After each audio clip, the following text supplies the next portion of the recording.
have a set of lightning talks to preside over here. There's still room for more, so if there's any very last minute additions, please feel free. So we have, first up is me doing Axe Matcher's gem for automated accessibility testing. And then after that will be linked data, I Blacklight by Huda Khan. Then tailored subject specialist recommendations by the UPenn Michaels.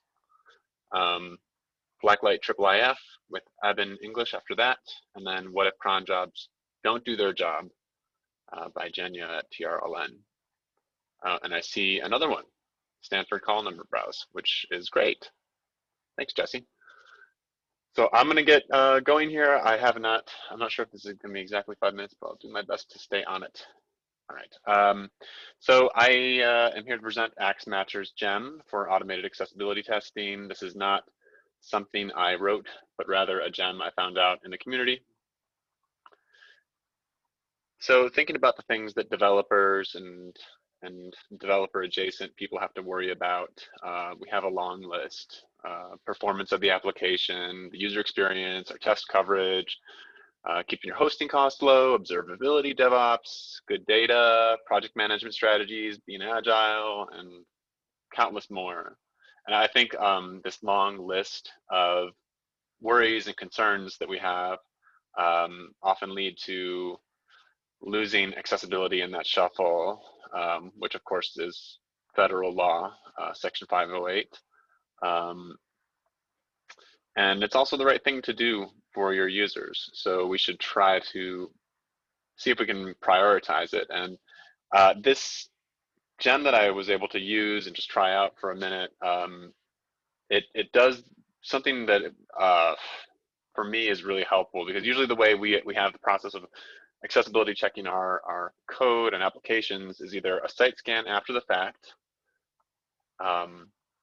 like Site Improve, which I've listed here, a site auditing tool after the fact, a browser plugin for like on the fly auditing, like one by one. Wave is the one I've used in the past, but Sean Airy mentioned the Axe plugin, which I believe is like a Chrome plugin, or expert evaluation, which we at Penn State are lucky enough to have. We have an actual expert use the site with a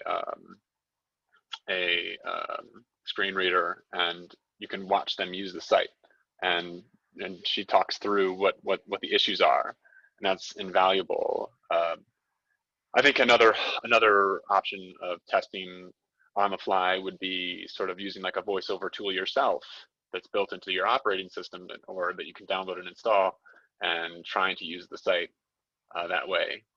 So all of these things I think are good for sort of reactive, but this automated testing per build of your application with the Axe Matcher's gem was something I found super useful. So this is assuming that you're using Blacklight, you're using Ruby on Rails, and specifically using RSpec.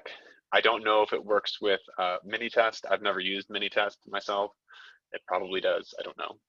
You can learn more about it. I will send out a link to the slides shortly after this presentation. But here's what it tests for. It's from DQ Labs. I'm not sure if I'm saying that right. Deck. So WCAG 2.0, A and AA, WCAG 2.1, A and AA. Then some just general best practices and some experimental rules. You can see the full list there. And essentially what this is a linter, basically, and it runs inside of a feature spec. So if you're familiar with RSpec and you're familiar with Ruby on Rails and doing feature specs, especially with JavaScript, then you'll be able to see how this works a little bit easier. Those are all sort of requirements for using this. You install the gem, you require it in your spec helper or Rails helper, and then you add be accessible to your tester as a matcher expectations. So I actually have a link here to where we implemented this for the first time in another application that was actually outside of Blacklight, but it just works so nicely and easily. Like I just had to visit this path and then write expect page to be accessible. And I get to see all my numerous and painful failures of not doing code well enough for accessibility. I loved the failure reports though because of how specific they were and how there weren't any false positives or false negatives. I'm not sure how I should phrase that, because often the problem with a lot of accessibility tools is they present errors to you that aren't really errors, and you have to say, oh well, that's not really an error. Like, for example, a missing alt attribute on a image that is meant to be decorative. You have to sort of like say, no, that's fine. I should say I'm not claiming to be the world's expert on accessibility. So nothing I say here should be taken as gospel. But here's an example of a report violation. This was a violation of contrast, and here's exactly what it says. Color contrast elements must have sufficient color contrast. And then you can click right to the rule, which I find really handy. It reminds me a lot of how RuboCop will give you exactly what you've done wrong. Although I don't think it gives you a link, it just gives you the rule that failed, and you can go search it. So this is even better. And then, so there's your contrast. I did a 3.74, it has to be 4.51. So I can go and fix that, run it again, and eventually it passes. And that is it in a nutshell. So thanks for listening. And I will now stop and pass it on to Huda. And I think if we have questions, maybe we'll have some time at the end. Is that all right, Kelly? Yeah, I think that makes sense. Cool. All right. Hopefully people can see a screen that's very blue. Yes, good. I see some nods. All right. So I'd like to credit everybody that ever worked on anything related to anything I talk about. And in this case, it is all of the LD4P2 and 3 grants and everyone we've ever had a discussion with. And I actually mean that sincerely. There are multiple references at the end of this presentation. So it's a lot of slides, but I'm going to try not to spend more than 5 minutes on it. Thanks to Stephen Folsom for the title, by the way, for the presentation, otherwise it would just have been like intersuitable title here. So I'm going to talk a little bit about the projects and the kind of work we've done and the sort of questions that we are trying to think about. But what would be great is if the people that are listening to this or looking at these slides could think about, are there any more generally usable approaches that could be beneficial for Blacklight itself? So we are really talking about integrating linked data for discovery and using Blacklight as the means to do so. But as we go through the questions of how to integrate external data sources, where to do it, what kind of user experiences we're providing, are any of these questions and or approaches useful for Blacklight in general? And if they are, what could be done to contribute back to the Blacklight community to take these solutions and package them or integrate them into Blacklight?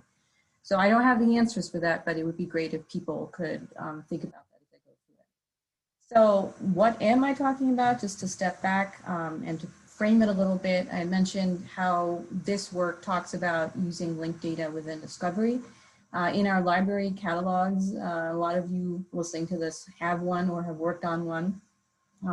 Known item search tends to be our main focus, but what we were trying to see is are there ways to provide additional context and information for display and for search from other sources? And we're specifically interested in linked data sources, but you could think of any data source really with respect to that question. This is your typical acknowledgement slide so that you know what I talk about when I say LD4P2 and LD4P3. They are acronyms for very long grant names, and you can look those up yourself later. So in the grant that ended in June, we did a lot of work doing multiple experiments and prototyping ways where we could bring in linked data sources into a Blacklight application. And also worked on, then this is for the Stanford team, we're looking at the schema.org work and other people that looked at the schema.org work that actually became part of the Blacklight application, which was sort of the opposite of bringing data into Blacklight. It was about being able to export data in a schema JSON LD format. So I'm not, obviously don't have time to go over all of this again. This is documented elsewhere, but I'll show you some very quick examples so you can understand what we're talking about from the point of view of a Blacklight UI. So this is an example where we took the Cornell production catalog UI and kind of dreamt up this prototype where it brings in information from Wikidata and from our digital collections and integrates that into our info box or knowledge panel for an author. Here's a similar one that Stanford did in their prototype where they're bringing in information from Wikidata for an author facet and then displaying that in the search page. And here's an example where we started to experiment with bringing in information from the Library of Congress and Wikidata using pseudonyms and see also connections to generate and populate possible auto-suggest feature. And I mentioned schema.org, so thank you to Jesse Keck for this particular screenshot, which thankfully has to do with kittens. So that's good, I guess. And again, this is part of, I think this is already part of the core Blacklight with further work being done to kind of expand the information you could export in JSON LD format. And thank you again to Jesse Keck for this proof of concept. So this is work we're now kind of beginning to explore in the current grant to see what a URI-based entity page would look like. So normally if you see a link in Blacklight, unless it's for a search result, it's going to take you to another search. This is trying to explore what it might take for a page that is bringing in information about an entity, about a person, and then really kind of highlighting that as the main focus. So it's really, this page is about Mark Twain and not just about search results related to Mark Twain. So I mentioned 2 grants. In the first grant, we had a bunch of experiments, like I said, and really it was about generating prototypes and getting user feedback and trying to see if any of this works. And now we're beginning in this grant to really start thinking about what it would take to push some of this into our production systems. So part of that is trying to see what will actually work, what our institutions think will work, what our end users will actually like. And another part of that is then trying to see what aspects of this code, of these solutions, could be useful for the Blacklight community and might be useful for Blacklight itself. And there's another arrow back because I had to close the loop, but really part of this is also, if you think about the schema.org export, if you think about catalog data as a linked data source itself, and if you think about the linked data sources being both accessible within the catalog and then for people to be able to provide feedback on them, you can kind of make that back loop thing work pretty well. So for respect to Blacklight, what does Blacklight have to do with it?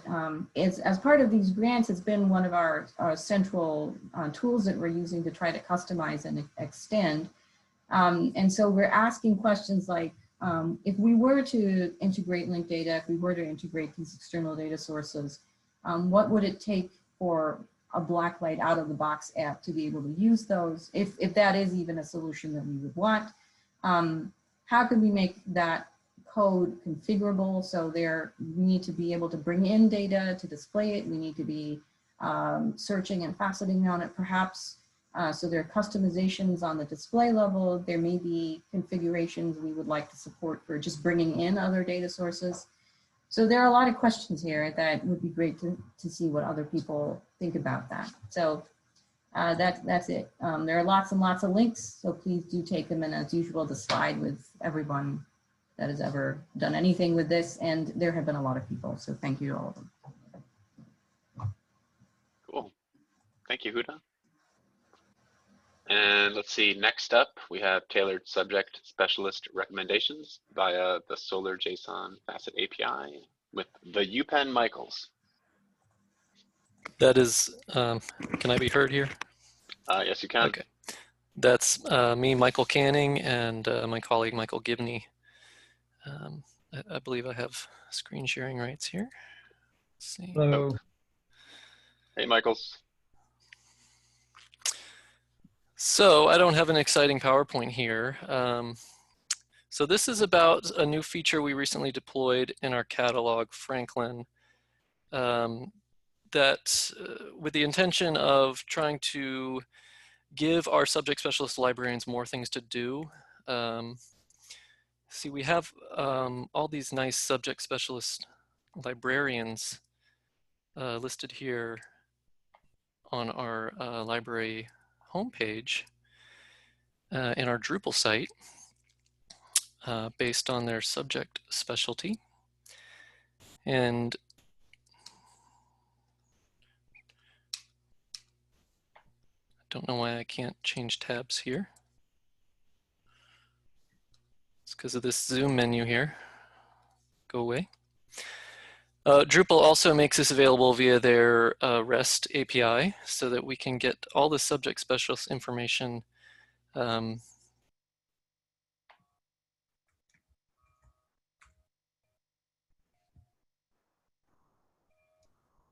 think somebody You're might have muted. muted.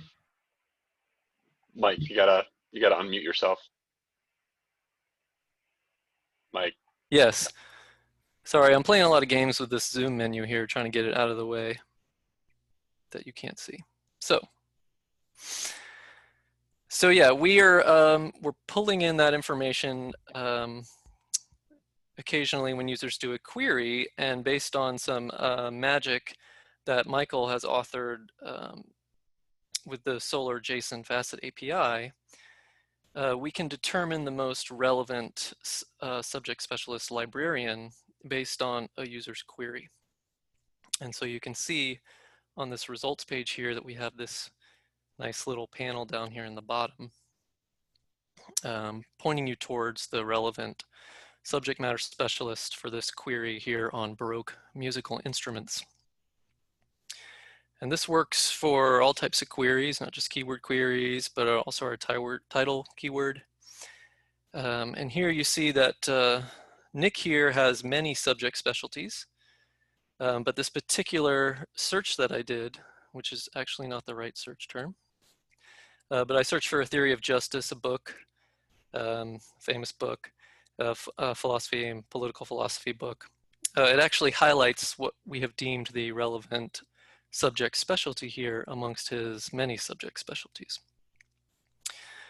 So this is how it looks in the end, but how does it work?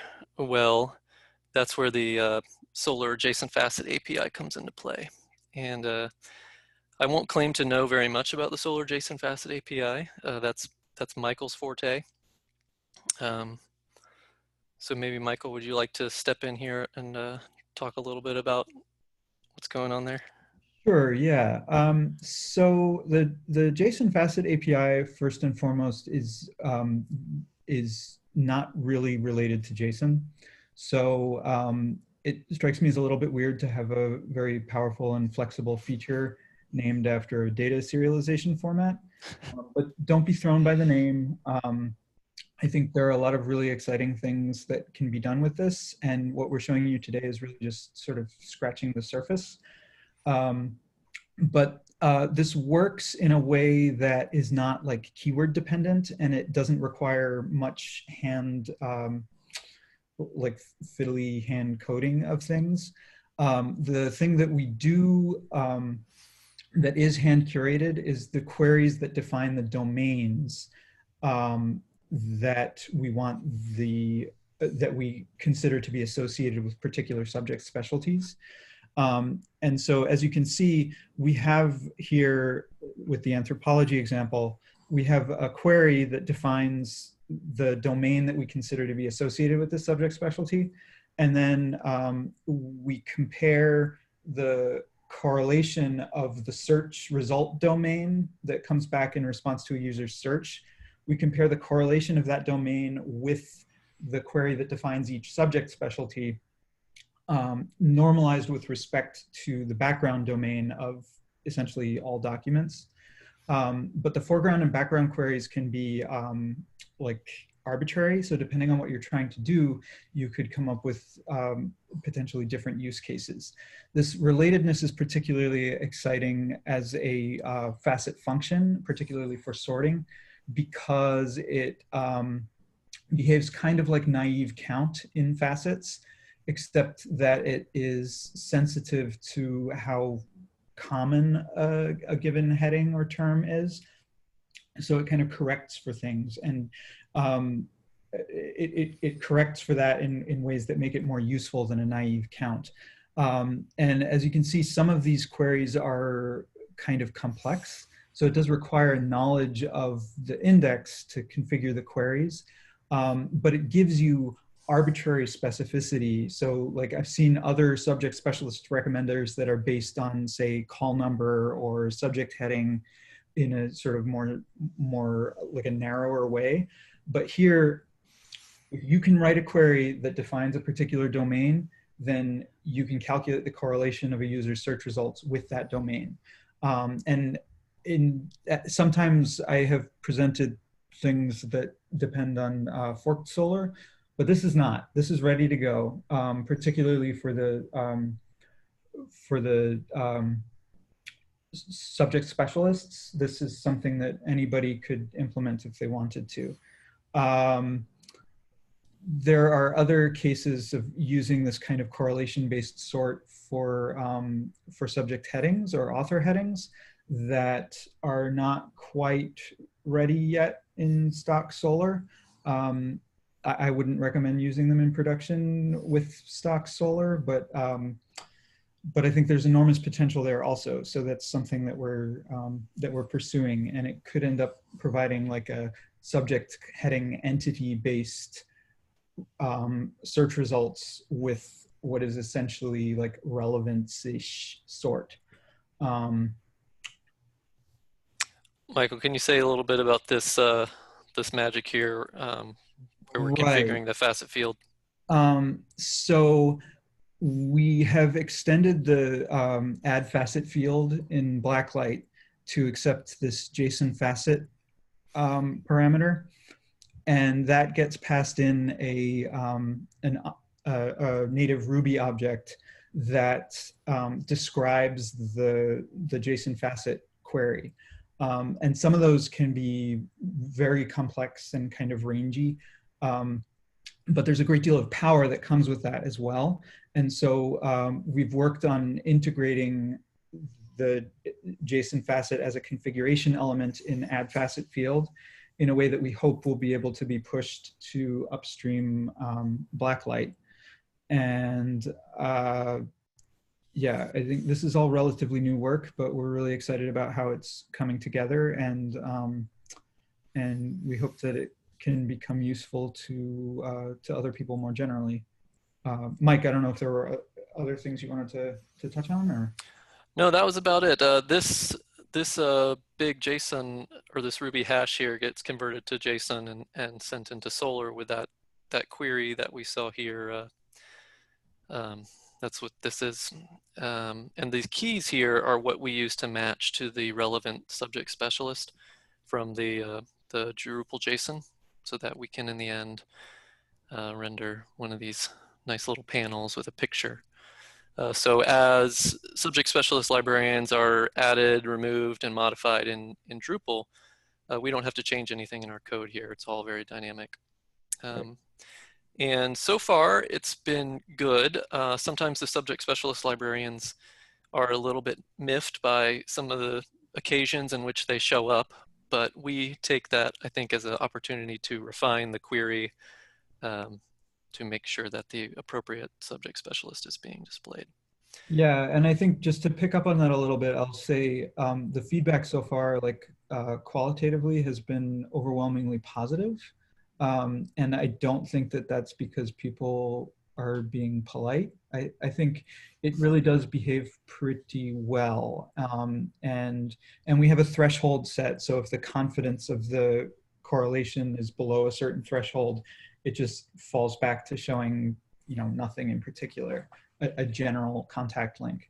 But the performance is quite good. And yeah, notably, I think we have some further improvements that are going to be rolled out because there are some like awkward gotchas and stuff dealing with it, and we're still learning, but I think things are settling out now.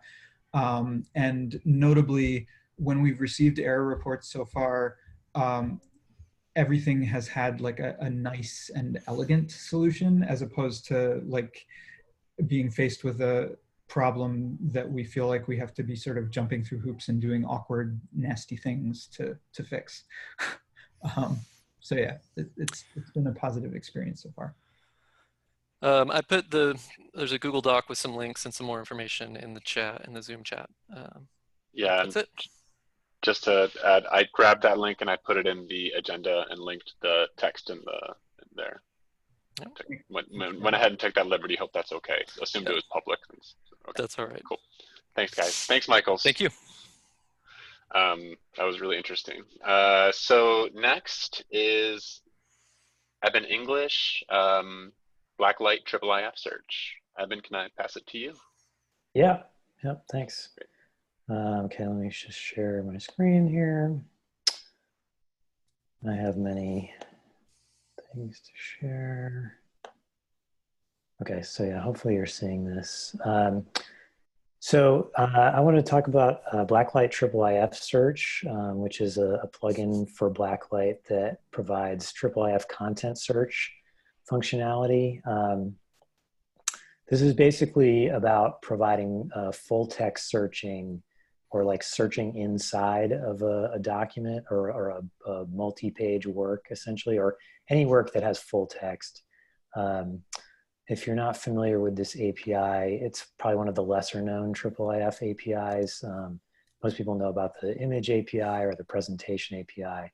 But essentially the content search API is just like a standardized way of querying the full text of some resource, essentially. So if you have full text resources in your Solr index, essentially whatever you're using Blacklight for, digital repository, library catalog, etc. If you have resources that have full text available in Solr at the page level, then you can use this to provide searching functionality. So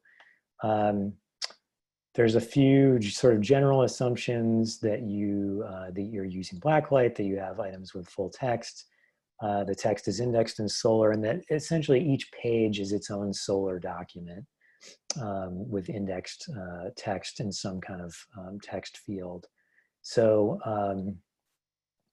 the installation is pretty easy, and then in classic Blacklight fashion, there's a little configuration block that gets inserted into catalog controller that allows you to tell Blacklight what field your full text is in, and how the page documents are related to the main document that they belong to. So essentially you have to have some kind of way in Solr of specifying the relationship of a document that represents a page to the document that represents the work, if that makes sense. So it's probably easiest if I just do a little demo here. So in our digital repository app, which is called Digital Commonwealth, we have a newspaper collection. It's called The Liberator. It's an abolitionist newspaper from the mid-1800s. So in this case, when we've scanned these images, we also ran OCR, so we have full text of all the images. So if I look at the manifest for this, Evan, I'm not sure if we're seeing everything that you're showing. Okay. We're just seeing GitHub right now. Is that what we should be seeing? No, you should be seeing different tabs of my browser, but I guess that's not happening. That's okay. Let me try and just We see Project Blacklight, and looks like the Blacklight app directory. Oh, really? Are you not seeing me scrolling in this tab right now? Yeah. Okay, maybe I shared the wrong tab. It's like a hidden window or something. Maybe. Let me try and reshare. Sorry, everybody. I got too many tabs open. Share.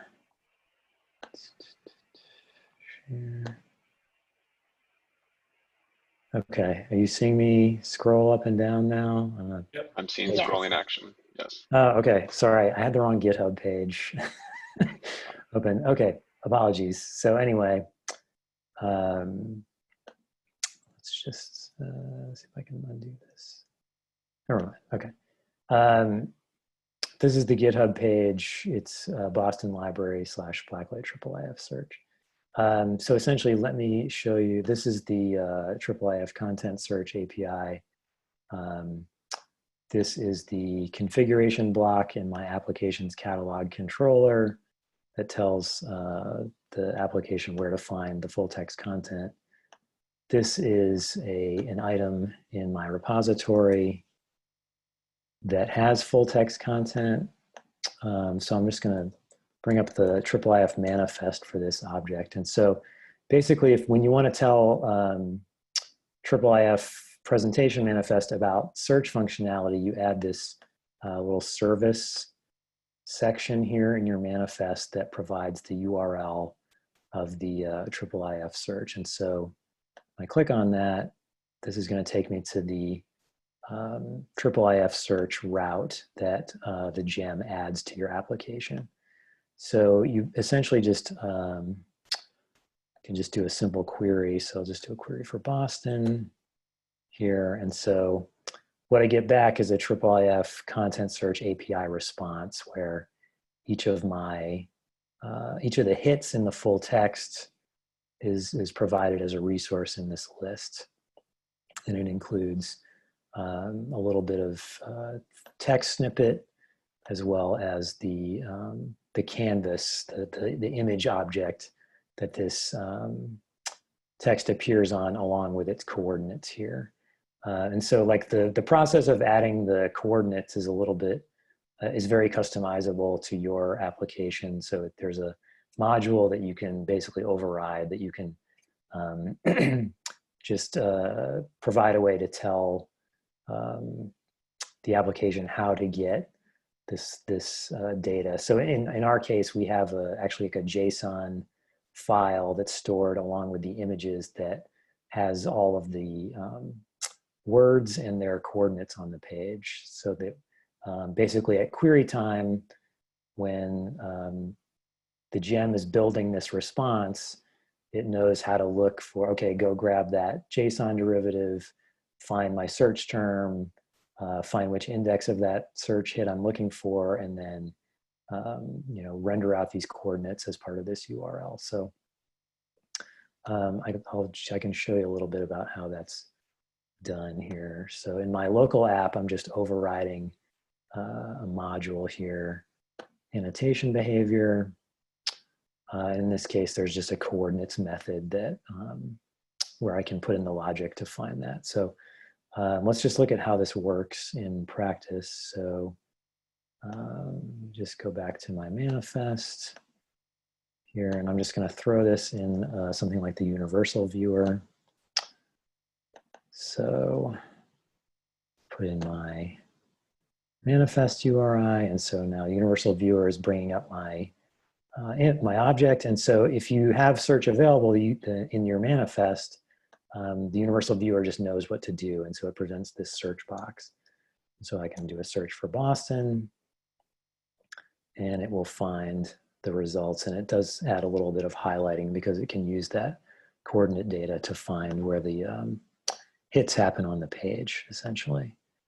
The plugin, the gem also supports autocomplete, which is another part of the content search standard, which I actually don't have hooked up at the moment, but you can also do contextual autocomplete, which is pretty cool, where you are basically just providing autocomplete responses from a specific subset of documents in your index, rather than like a pre-built suggest index that's baked beforehand.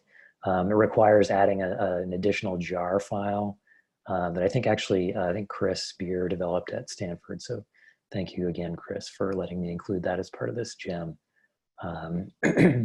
That is essentially the quick and dirty overview of what this gem provides. So, thanks. Great. Thank you, Evan, for that talk. And moving right along, we have Jenya Kazimova.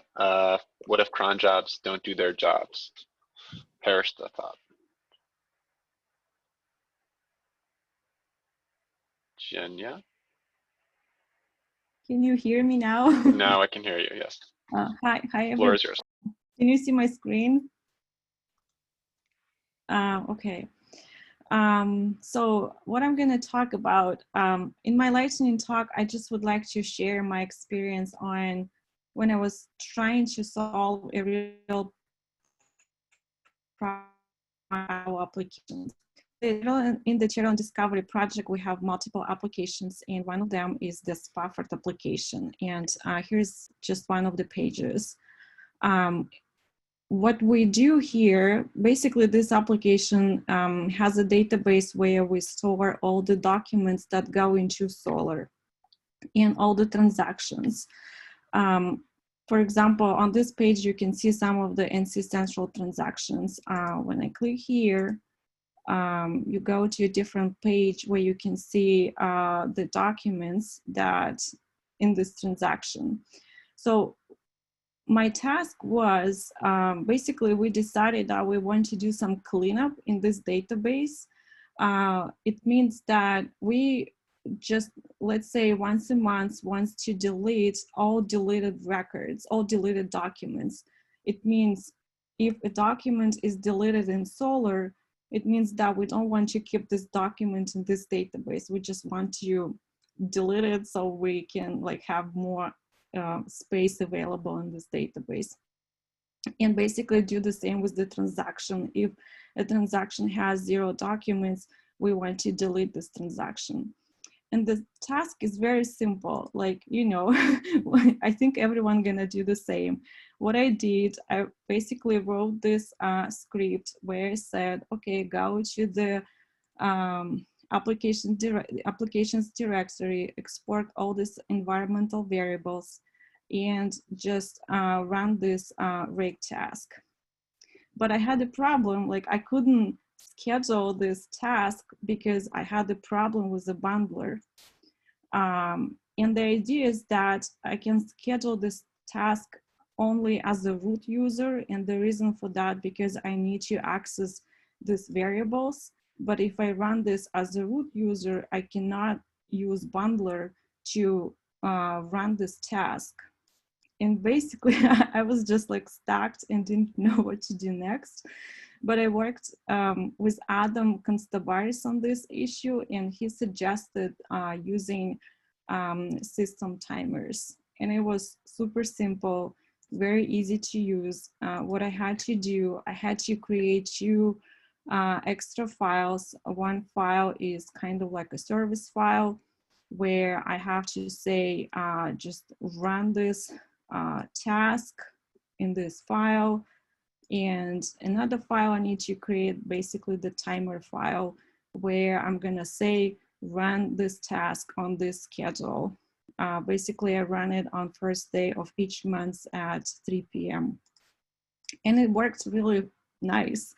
Last 2 things I need to do, I just need to enable my timer, enable my service file, and start the timer. And it works really nice. It does the job. And this document was super helpful to figure out how it works. It has some examples and some other commands that you can run to debug maybe your timers or your service files. I guess that's all I have. The idea was that if you need another solution for scheduling your tasks, it's a really good option. Cool. Thanks, Jenya. And I think we're going to move right along to Jesse, who is our last scheduled lightning talk, Stanford call number browse. Jesse, if you're ready, you can sort of take over. I did see some chatter in Slack about potentially something around call numbers. Maybe Adam will talk, I don't know. And also I should say that after Jesse's talk too, maybe we can do some Q&A if anybody has any questions for any of the lightning talk presenters. Okay, Jesse, you go ahead. All right, can you all see my screen? Yes. Great. And let's see, maybe I'll turn my camera on. I'm normally camera shy, but I did wear my Blacklight shirt for the occasion. So, you know, I'll put my camera on just for that. Yeah, so this is just going to do a quick kind of run through the SearchWorks call number browse. Bill Duber, I think, asked if I'd be interested in kind of giving a quick rundown during the lightning talk section of how this works.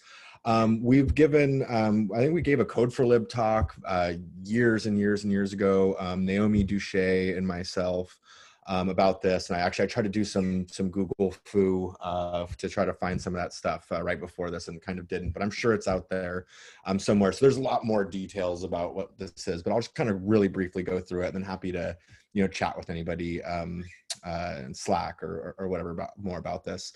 But just to kind of like briefly go through, give some context about what I'm talking about. And then also before I do that, I will mention Naomi Duché, who works at Stanford on one of the other teams there, she's kind of, you know, developed a lot of this and is really kind of responsible for a lot of this work. And I've worked with her developing some of the kind of the front end to this, and we've kind of we've rewritten the front end before already since kind of some of those initial talks. But you know, I'm still kind of in a position where I can kind of talk about it a little bit. So kind of what we're talking about here is this little highlighted section down at the bottom of the page, and I'll zoom into that a little closer. So this is kind of the call number browse. So, you know, you can even go see my earlier record. I think that I was showing was one of my favorite records was 1, 2, 3, 4, 5. I didn't like the call number of that one. I like this call number better. So I decided 5, 4, 3, 2, 1 would be a good ID to look at. So you'd be more than welcome to go check this out for yourself. But you know, so this item has like one call number. It's in the, I guess it's a super small screenshot there, but zooming in, you can kind of see at the bottom, we try to put this call number kind of on a virtual shelf browse amongst all the things in the libraries that we have call numbers for. This was also a bit mostly in response to us starting to move materials to offsite shelving across the bay, and needed to ship stuff back and forth as they were requested. And so this was the you know, our answer to kind of retaining serendipitous discovery across our collection, while we were kind of actually taking it and kind of putting it in disparate locations and moving a lot of it offsite. So anyways, this puts our entire collection on kind of a virtual shelf. And then, you know, also just kind of contextually, you can click on the link that said view full page, and you can get to a larger version of this that actually allows you to kind of continuously paginate either forward or backwards through the call number, through the virtual shelf. So kind of the really brief rundown of how this works. What one piece is, I'm kind of simplifying this a bit, but you know, there's the way that we display and construct this in the UI gets a bit more complicated. But the real brief kind of rundown is we index what we call a shelf key. So this is a normalized version of the call number. So you can see that, you know, this is what the call number of the thing was. This is the thing that ends up being indexed. This thing is an LC call number, so we do put the kind of the schema, and then the cutter there, or not the cutter. God, it's been so long since I remembered what all this stuff is called, but you know, whatever the classification. There is some spacing in here. There's we do kind of use spacing to make sure things will lexically sort. So it might not be super obvious, but like there's room for another number for like our law LC call numbers, which have three LCs and then plus, yeah, anyways, not going to go too far into how call numbers work, but then you can see we're adding padded zeros to represent kind of the level of the call number that we will allow, to try to allow this to all lexically sort from the volumes, the cutter, all this stuff. So you can kind of see what we're doing to try to get this to sort lexically in Solr. What we also do is we reverse this. I was going to put a Missy Elliott GIF in, but I didn't have time because I came up with this really fast. But we create a reverse shelf key. So you can kind of see what we're doing is we're actually, I think, like zeros resolve to Z's. We kind of have a reverse map of all our characters, and everything gets reversed. And I apologize for my bird. She doesn't like when I talk. So, we have some of this reverse key, and then you can even see like the tildes represent spaces. This lets you see some of the space padding that's happening there, and then even some kind of justification spacing, so that when we do the reverse sorting, kind of this all works out as it should. So we create, so we have the call number, we got a forward shelf key, we got a reverse shelf key, and then we use something in Solr called the terms component. This is kind of a basic example of the query that we're running. So this actually takes a couple queries to be able to create, but they're relatively fast. I don't think I ever really noticed the thing loading. I can't get to the page by the time it loads. So it's pretty performant. We use the alpha terms component. We go and say, grab for the shelf key, the sort of happens to be index. I'm just limiting by 5 for our example here, but we might change it depending on context. And then we pass in the term that we want to get the next terms on, or the lower term. So kind of the result is a Solr response, and it kind of looks like a facety type thing, but ultimately we want to pluck out these values from it, which are the next shelf keys that exist in our index. We do the same thing except for with the reverse shelf key. So just change the field, change the lower value, and then we get, they're the next terms in as far as Solr's lexically sorting them, but because they've been reversed, it's actually goes the other way. It's the previous, in the way the documents would be sorted, it's actually the ones behind the document. So now we have these keys, and that will allow us to do this query could be more complicated, because we can give me the reverse shelf keys or shelf keys, but I'm just breaking this down to make this kind of simple. But okay, we can do a select, and we actually say, okay, give me the documents that have this shelf key or this shelf key or this shelf key, and bam, we have the documents before that are going to be in front after it, I guess. And I'm getting confusing myself, but the ones that are going to be to the right of this item on the shelf. Do the same thing with the reverse shelf key with those keys. Now we'll have the documents that are going to go to the left or behind it on the shelf. And so we have the documents. We can put those through Blacklight's rendering pipeline, and we can just embed those documents. We use our gallery view, and we just say, all right, just render these like an inline gallery view. So this kind of takes advantage of all the same stuff that we do in our gallery view for a standard search result, because we're just at this point passing it Solr documents, and Blacklight's kind of not concerned with what context we're sending this in. So even though we're just embedded in this page. Now, I mentioned that we have that kind of fuller browse where you can go and paginate effectively endlessly, and we accomplish that through some pretty ugly counting. I mean, the counting's simple, but it's like ugly that we have to do it, and it's something that we do. We've never really ran into any performance issues with this in particular, especially because theoretically paging through it gets you kind of you can go really deep through the terms, but the fact that you're using the terms component and just passing limits, and I think we passed, maybe I didn't put it in here, I think we also maybe pass a start so that we only get, we're only getting the subset of terms that we're interested in, and then querying for those documents, getting those documents back and and rendering pages for them.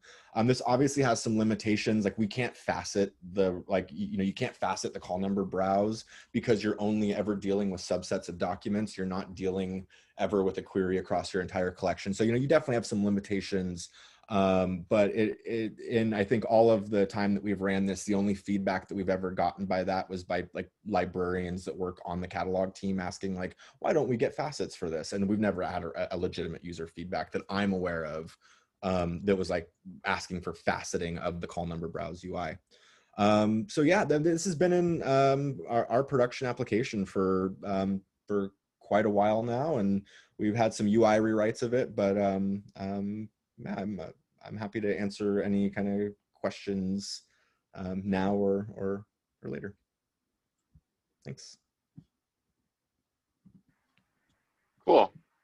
Thanks, Jesse. So I wanted to make sure if Adam or Bill, if you wanted to say anything as like general comments. Adam, if you wanted to talk about NC State, I saw you commented in in the chat about how it's similar at NC State, the approach to shelf browse. Do you want to say anything? Yeah, I mean, we basically catched a lot from Stanford's implementation. We found that, I think Jonathan made this comment, is you can do a sort descending, and so we just did that instead of using the reverse shelf key, although we initially implemented it. But it's pretty much the same. You can, well, I should probably post a link to yeah, our catalog. I'll put it in the chat. Another feature while I'm doing that, another feature that is Bill asked about is how do you facet call numbers is by subject. So if you go to any TR linear interface, you go down to the call number facet on the left-hand side, you can see, it maps call numbers to general topics. I think that's Library of Congress. I don't know how well this is maintained, but this was a feature we had in our previous system. And it's actually based on the same thing. What we do at index time, we've got the shelf key, and so we can sort things into these buckets. And then so we just index that. It's a hierarchical facet. I think that one's a hierarchical. Yeah, it is a hierarchical facet, as you can see. So that's how that works. And actually, I've been thinking, like, with the other stuff about the subject specialists, linking them in, this might be another avenue for doing that that we could base off of the data that's already in our index. So thanks for that, guys. Ben. So we have a few minutes left here till today's over and the lightning section is over. So if anybody has any questions, maybe we'll do the hand raise thing, and you can take the floor for a moment and direct your question at a person. Kelly, there are also a few questions in the chat too. I can read through if that's helpful. Sure. So Laura, maybe staying on the topic of the call number browse, do you deal with multiple classification schemes with your call number browse?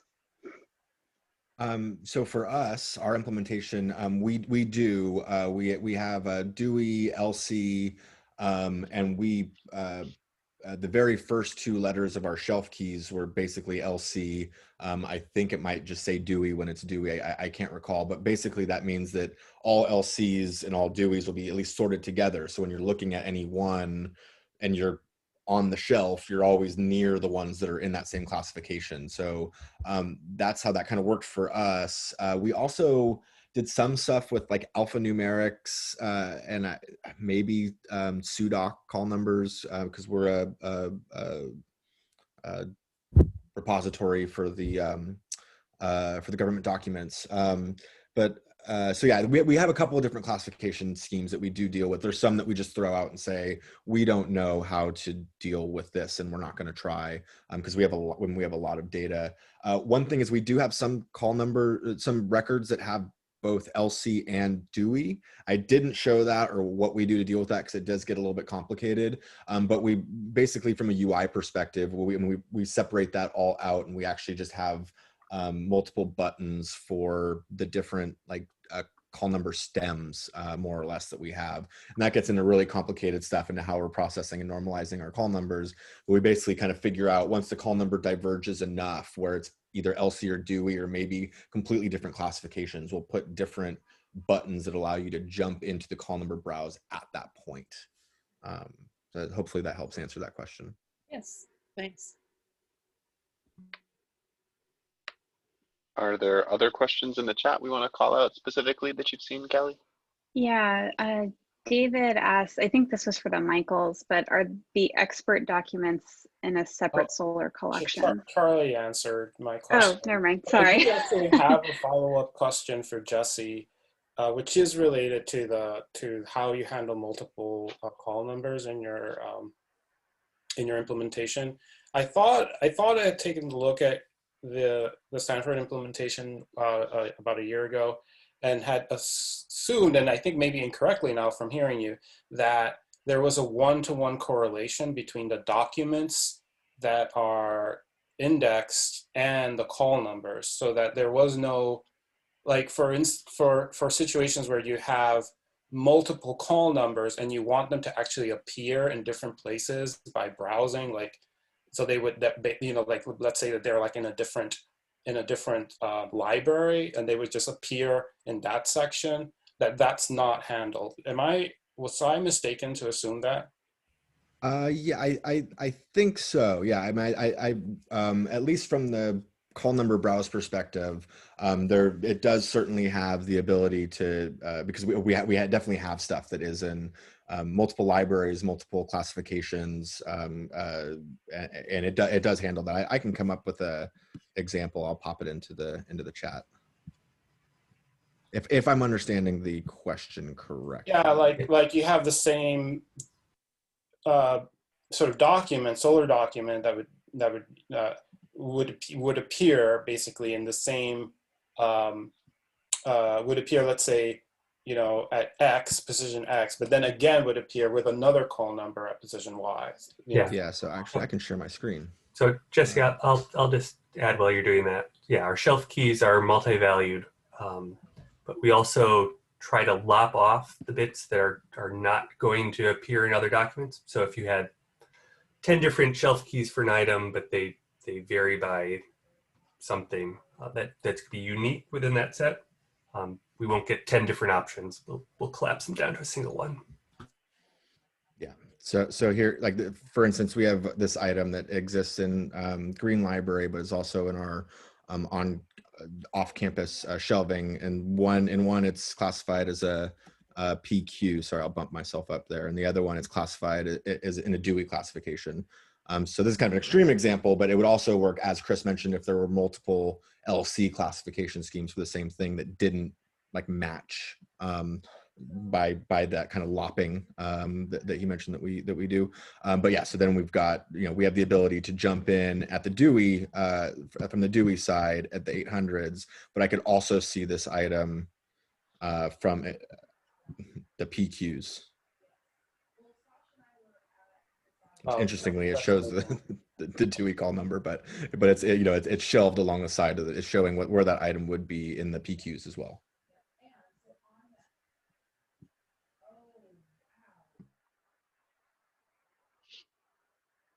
Okay.